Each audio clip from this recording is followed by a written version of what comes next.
vamos deixar a teoria um pouco de lado e ir para a parte mais prática. Nessa aula a gente vai aprender os primeiros comandos com Git. E o que a gente vai fazer com esses comandos? A gente vai iniciar um repositório Git, a gente vai dar início de fato ao versionamento de código e a gente vai criar o nosso primeiro commit. Eu vou passar nesses processos e por esses comandos de forma bem superficial, inicialmente, apenas para a gente se ater e já começar a se familiarizar com esses comandos básicos. E na próxima aula eu vou explicar a teoria por trás disso tudo e vou explicar o que de fato está acontecendo por baixo dos panos. Então, transpondo diretamente, quase que diretamente, o processo que eu descrevi no slide anterior, do que a gente vai fazer nessa aula, para poder iniciar o repositório do Git, a gente vai usar o git init. Para poder mover arquivos e começar, de fato, dar início ao versionamento e conhecer os primeiros comandos, a gente vai usar o git add e a gente vai criar o nosso primeiro commit usando o git commit. Então, quando a gente está lidando com o terminal, a gente coloca sempre o nome do programa na frente. Então, a gente está chamando pelo terminal o Git e está chamando pelo terminal comandos específicos do Git. E por isso que todo comando do Git leva a palavra Git na frente e o comando específico do Git logo após. Então, git init, git add e git commit. Então, agora a gente vai lá para o desktop para a gente dar início a essa jornada dessa aula e criar o nosso primeiro repositório, onde a gente vai colocar algum texto lá dentro e começar a versionar nosso código. Nas aulas passadas eu mencionei que a gente ia usar uma pasta padrão. Eu, por opção pessoal, gosto de usar uma pasta chamada Workspace. E eu recomendei que vocês fizessem o mesmo, criassem uma pasta chamada Workspace, apenas para que a gente consiga caminhar juntos ao decorrer do curso. Então aqui no meu diretório C, eu tenho uma pasta chamada Workspace, e eu falei também numa aula passada que tem como lançar o Git Bash a partir do Windows. Então eu posso clicar com o botão direito aqui, Git Bash Here, e ele já abre para mim o Bash do Git direto no repositório, no diretório C. Então, isso elimina toda a necessidade de eu ter que ficar navegando entre as pastas e já adianta para a gente um pouco o nosso trabalho. Então, eu vou usar os comandos que a gente já aprendeu antes. Vou usar o ls para listar, né? O list já mostrou para mim que eu tenho a pasta, todas as pastas, né? Todas as pastas contidas dentro do C. E está aqui o Workspace. Então, eu vou entrar dentro dela, cd Workspace. Certo? Estou dentro dela agora. Vou dar um Ctrl L para limpar tudo. E dentro dessa pasta eu vou criar uma outra pasta, que é a pasta que a gente vai usar ao decorrer do curso para desenvolver esse pequeno projetinho que eu bolei, que é um livro de receitas. Então eu vou rodar o código para poder criar esse repositório, mkdir livro receitas. Enter. ls de novo. Está lá o nosso repositório. Eu poderia também dar 2 cliques na pasta Workspace, clicar com o botão direito, novo, pasta, livro, receitas. Teria o mesmo efeito. Eu só usei o comando que eu ensinei nas aulas passadas para que a gente se acostume e crie o hábito de trabalhar no terminal. Agora com a nossa pasta criada, com o nosso diretório criado, vamos caminhar até ela, cd, livro receitas, e vamos iniciar o Git dentro dessa pasta. Vamos rodar um comando específico do Git, chamado git init, para poder inicializá-lo e possibilitar que o Git comece de fato a gerenciar e versionar o nosso código. Então, vou rodar esse código, git init, e o próprio Git já disse para a gente, olha, foi inicializado um repositório vazio dentro de workspace livro receitas.git. Se eu der um list, vai parecer que não tem nada dentro da pasta, mas na verdade, se a gente reparar no que o Git retornou pra gente, ele está falando que dentro de C, o Workspace, livro receitas, tem uma outra pasta chamada .git. Por que ela não está aparecendo? Quando eu listei aqui embaixo. Ela não está aparecendo porque essa pasta é uma pasta oculta. Ela é uma pasta gerencial do Git, é onde fica todo o código do Git, é onde o Git versiona os objetos que a gente vai estar manipulando. Então, como que a gente vê essa pasta? Usando uma flag específica no comando ls, que é o a. Então eu disse que ao decorrer do curso a gente ia aprendendo algumas flags para modificar comandos diferentes. Então essa flag "-a" é a que mostra arquivos ocultos. Então se eu apertar, ela vai mostrar para a gente que de fato tem uma pasta .git dentro da livro receitas, que é a pasta gerencial do Git. Então, se eu vou limpar aqui, se eu entrar até essa pasta, .git, e der um list novamente, você pode perceber que ele já tem uma estrutura lá dentro. São estruturas referentes ao próprio Git, e tem até mesmo uma pastinha chamada Objects, que é o assunto que a gente falou da aula passada. Então, se eu entrar, a gente acabou de iniciar, se eu entrar nessa pasta agora, não terá muitos arquivos lá dentro. Mas à medida que a gente for caminhando no curso, a gente pode voltar até ela e perceber que de fato tem alguns arquivos, uns objetos lá dentro, e é dessa forma, e é nessa pasta que o Git armazena os mesmos. Então eu vou voltar aqui agora um nível para dentro da pasta livro receitas, vou limpar o terminal, e a gente vai criar nosso primeiro arquivo dentro dessa pasta, nosso primeiro arquivo do nosso livro de receitas. Mas antes de criar esse arquivo, a gente tem que realizar uma configuração inicial. Se é a primeira vez que você está usando o Git, ele vai pedir algumas configurações. Ele requer muito poucas configurações, na verdade, mas ele vai pedir, de fato, um username, né, um nickname, né, um apelido, e um e-mail. Lembra que eu disse que quando os commits, o objeto commit é criado, ele é criado com um autor? Então é exatamente isso que a gente vai fornecer para que lá na frente, quando a gente gere o commit, ele tenha um autor atrelado a ele. Então a gente vai rodar o seguinte comando: git config -- global. A gente pode setar essa configuração de forma global ou apenas para esse repositório. Eu vou setar ela de forma global aqui para a gente poder trabalhar. User.email, e eu vou passar meu e-mail aqui, Otávio Chá.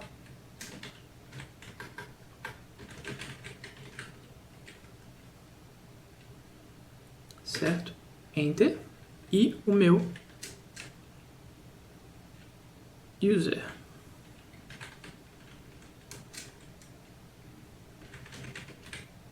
Hey, Otávio do futuro aqui. Eu vim da segunda parte do curso, esse Otávio com um pouco mais de cabelo e um pouco mais de barba, para dizer que esse Otávio aqui embaixo vai falar para vocês uma instrução errada. Ele vai falar user.nickname, e não é nickname. É name, user.name. Então sim, vocês têm todo o direito de continuar olhando para a cara dele e rindo até o final, toda vez que ele falar isso errado. Então se atentem aí, ele vai escrever user.nickname, e na verdade não é nickname, é user.name.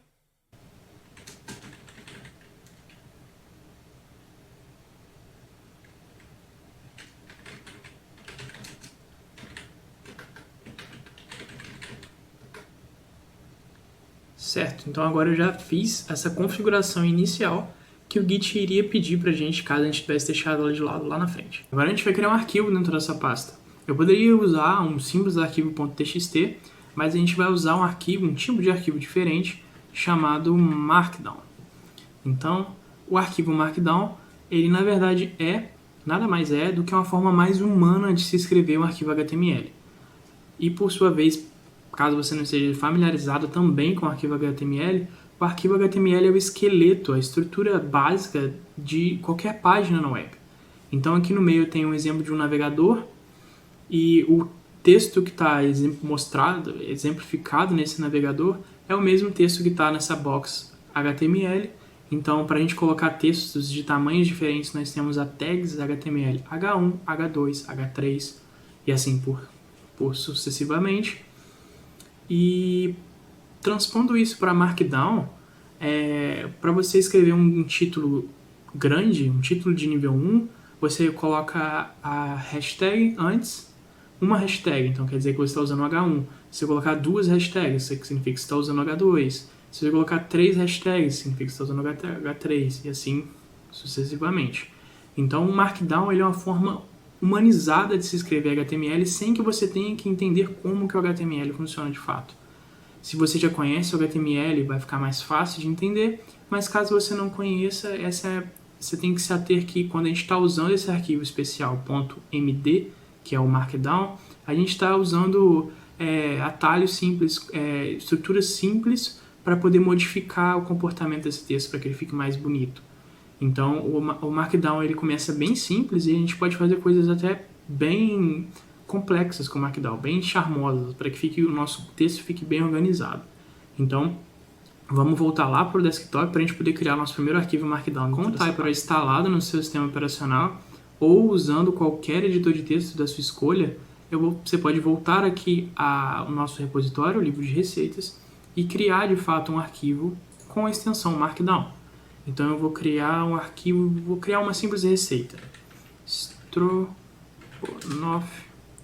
que por acaso é a minha receita favorita, minha comida favorita, .md. Então todo arquivo Markdown ele tem essa extensão .md no final. Então eu vou dar Enter, que vai dar esse aviso do Windows, sim, e ele já ficou com a formazinha do Markdown. Então se eu der 2 cliques aqui agora, ele vai abrir esse arquivo no Typora, porque eu defini que o Typora é o meu programa padrão para poder lidar com o tipo Markdown, um tipo de extensões de arquivo .markdown. Então, aqui com o Typora aberto, eu vou começar a digitar simplesmente a minha receita do Strogonoff. Então, para escrever um texto com um título maior, eu vou usar a hashtag e vou escrever o título Strogonoff de frango e dá Enter. Olha só que fantástico, então ele já formatou o texto pra gente.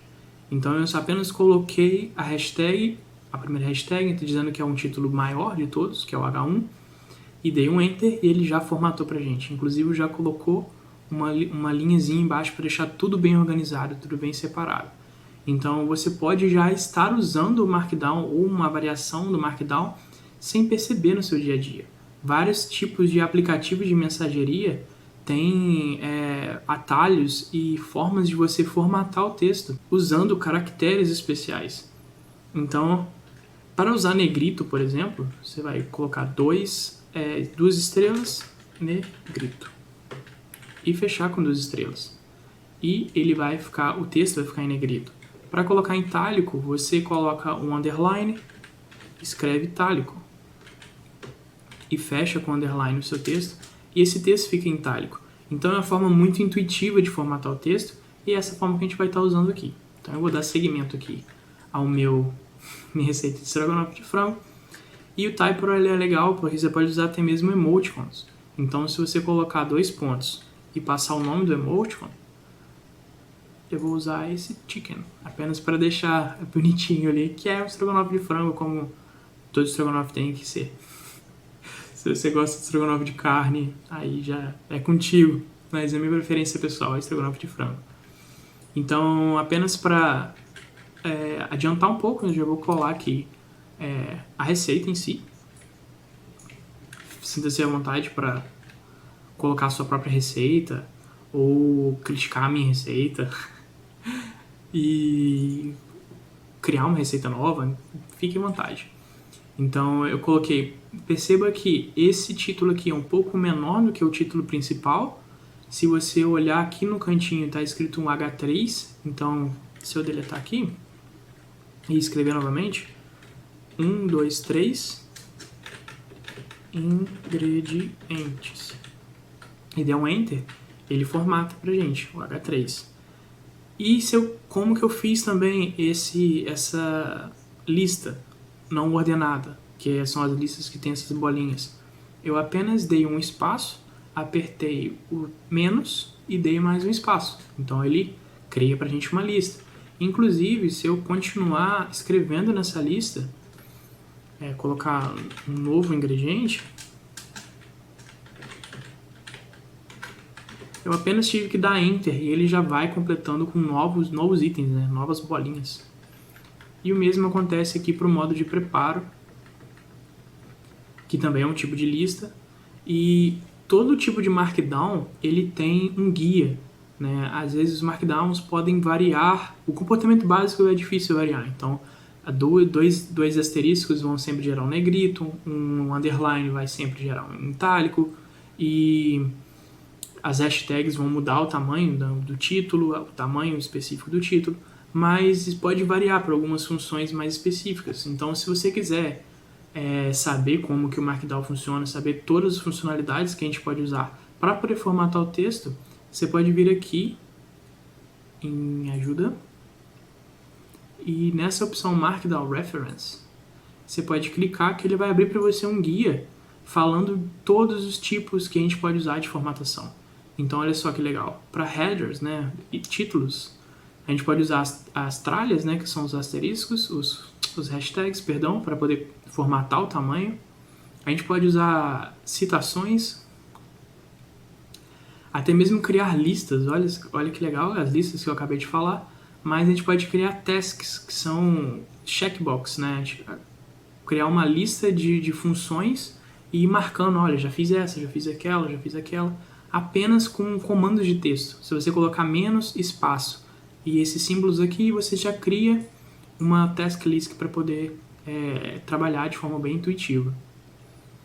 A gente pode colocar código também, formatar o código para que ele fique bonitinho, mas enfim.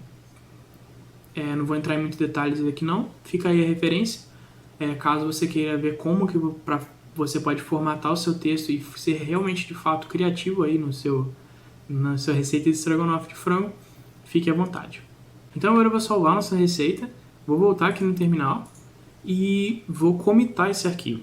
De novo, eu estou passando entre esses comandos de forma mais superficial, apenas para que a gente tenha esse primeiro contato, apenas para que a gente tire esse medo de estar interagindo com o Git de cara, e depois eu vou voltar explicando exatamente o que cada comando significa e o que aconteceu com cada comando por baixo dos panos. Então, eu vou dar um git add asterisco git commit com 2 M's menos M, é uma flag do git commit, e vou passar uma string, vou passar um texto. Lembra que eu disse quando eu falei dos commits, que os commits são os objetos do Git que dão significado às alterações, e que esses objetos em si carregam uma mensagem de texto juntamente com outros metadados, como o autor, a hora que o commit foi criado. Então, é essa mensagem que a gente vai escrever agora. Então eu vou colocar aqui, ó, commit inicial. Então, depois, quando a gente tiver acesso a essa lista de alterações, a gente vai conseguir facilmente identificar qual arquivo que a gente adicionou e qual commit que a gente fez, e até mesmo ter acesso a essa mensagem curta para que a gente consiga entender o que aquele commit significa dentro das nossas alterações, dentro dos nossos projetos. Então, eu vou dar git commit, certo. Então agora ele trouxe, a gente gerou, parabéns, né? Primeiro, acima de tudo, nós geramos o primeiro commit e ele traz também algumas informações. Ele fala assim, na master, e ele traz pra gente, olha aqui, o iniciozinho de um número que a gente já viu lá atrás. Esse é o início, os primeiros caracteres do SHA-1. Então lembra que eu disse, quando eu falei de objetos também, que cada objeto ele passa por esse algoritmo de encriptação que gera esses caracteres identificadores de 40 dígitos, que é o SHA-1. Então, aí está o caractere identificando esse commit. E aqui também na frente está o commit inicial, que é a mensagem que eu passei. E ele traz também alguns dos dados, né? Um arquivo modificado, 21 inserções, né? E o nome do arquivo.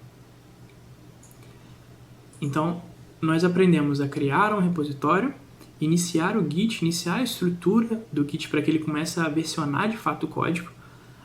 Tivemos o nosso primeiro contato com o Markdown e agora a gente fez o commit inicial do nosso projeto.